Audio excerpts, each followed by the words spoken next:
Edo sinundo si Bianzi sa paaralan para ipakilala sa kanyang mga magulang. Ina ni Edo excited nang makita ng personal si Bianzi.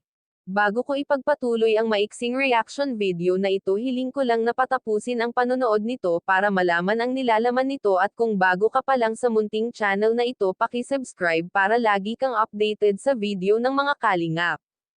At pakisuportahan natin ang ama ng kalingap na si Val Santos, Matubang Ate Edna Vlog at si Kalingap Rab.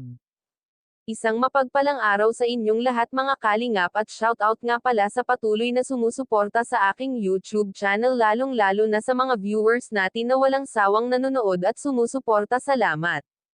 Mga kalingap, excited na nga ang ina ni Edo na makita at makilala itong si Bianzi ng personal.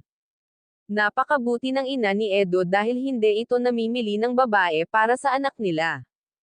Napakabait naman kasi nitong si Bianzi, at maganda pa, hindi katulad ng ibang mga dalaga na walang ginawa kundi gumala at magbarkada, hindi katulad ni Bianzi na pamilya ang iniisip. At maayos din itong nag-aaral dahil pagkagaling sa paaralan ay uwi kaagad ito ng bahay, kaya nga ito ang nagustuhan ni Edo kay Bianzi. Masyado na siyang matured mag-isip. Sa ngayon ay aabangan natin ang pagbisita ni Bianzi sa bahay ni Edo dahil gustong-gusto itong si Bianzi makita ng mga magulang ni Edo. Nahihiya nga itong si Bianzi nang malaman na ipapakilala ito sa mga magulang ni Edo. Alam naman natin lahat na mahiyain talaga itong si Bianzi. Napakaswerte naman ni Bianzi dahil butong-buto sa kanya ang magulang ni Edo.